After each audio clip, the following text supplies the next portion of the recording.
Right then guys, so on this install, we'll turn you around, zip you around. On this install, we're using the Redtip mounting system.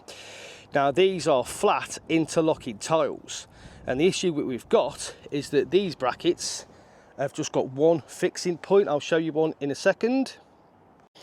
So they've got one fixing point, and when we placed the order for them, I did express my concern that if you get your rafters falling in the middle of where the tiles meet, then you can't grind anything out, because obviously that's the channel, the interlocking channel, that's the waterway, that keeps it nice and weatherproof. So you end up with a situation, I'm going to show you this as best I can. Get that out. So we end up with the tiles sitting up. Now for my money, I'm not happy with that. I'm not happy with that at all, and I'm just not happy to leave that. Now I spoke to the manufacturer. They said, no, this is the bracket we sell for those tiles, that's the bracket we sell. They then kindly spoke to one of their installers who said, yeah, that's what we have to do. We have to let the tiles sit up a little bit.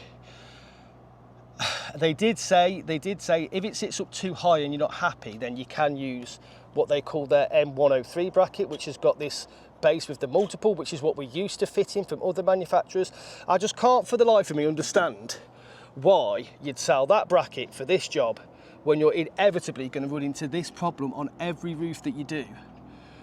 More or less every roof you do, you're going to run into that problem. We've had to shim them up to get them, stop them from pinching onto this tile as we screw them to the rafters. We'll show you that in a sec.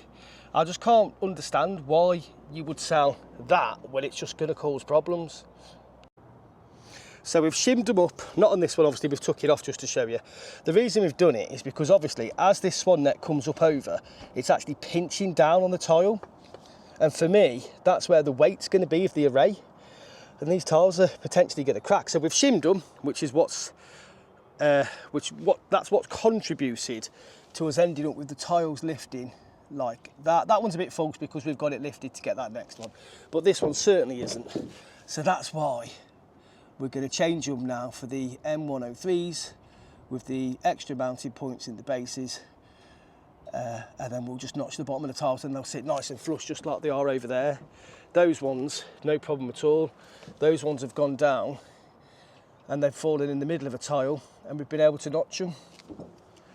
Right, we've whipped them out and changed them. We've put the adjustable ones on. You can see that none of the tiles are lifting at all going across that roof.